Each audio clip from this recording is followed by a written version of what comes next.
Assalamu alaikum warahmatullahi ta'ala wabarakatuh. Barkanmu da sake kasancewa tare da ku a cikin wannan shirin na mai suna Shirin Kannywood. Idan yau ne farkon zuwan ka wannan shiri, ka danna mana subscribing kana ka danna ƙararrawar sauti ta yadda da zarar mun ɗora shirye-shiryen mu za ka samu labari.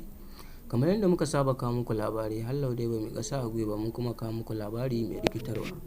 Shahararriyar jaruma, fitacciyar jaruma Hadiza Gabon wacce take taka rawar gani a cikin shirin Gidan Badamasi mai dogon zango. An samu wani bidiyo ya fita yanzu, sannan bidiyon yana nuna cewa an kama jaruman ne tare da ita da wani yaro suna yin iskanci. Mutane suna ta yin Allah wadai da abin da jarumar ta yi, sai dai jarumar ta fito ta yi magana akan abin da ya faru. Ta faɗi cewa wannan bidiyo ba ita bace ba, kuma bata san an yi shi ba da sa'annanta aka yi ba. Mutane ne suke kokarin kala mata sharri, kuma Allah ya isa bata yafe ba. Jarumar ta kara da cewa duk wanda suke wannan bidiyon tana nan tana bincike akan su kuma za ta nemo su, sannan kuma Allah ba zai kyale su ba. Ta ɗaya bangaren jama'a suna nuna cewa ba wannan ne bidiyo na farko da ya fara fita akan jarumar ba, wannan shine karo na biyu da bidiyo ta fita akan wannan jarumar.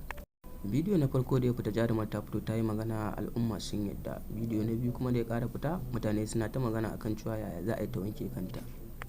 Ta bangaren Kannywood, masana'antar Kannywood kenan, har yanzu dai ba mu samu wani labari daga bangaren su ba su ce komai ba. Su ma aminan jaruman sun fito sun faɗi cewa wannan bidiyo ƙarya ne kuma ba halin jarumar bane ba, irin su Rahama Sadau, Fati Washa da dai sauransu. Kuma su ma sun ce za su tsaya tsayin daka domin su taimaka jarumar wajen nemo mutanen da suke mata wannan sharri. Sabida ba wannan ne karo na farko ba, karo na farko ma da aka yi sharri aka yi wa jarumar.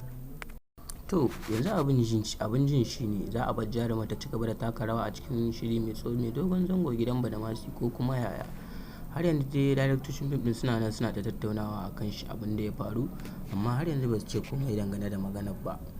Wannan shine ƙarshen labarin da muka kawo muku, sai ku tare mu a labari na gaba.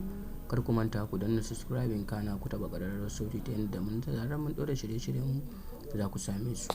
Mun gode.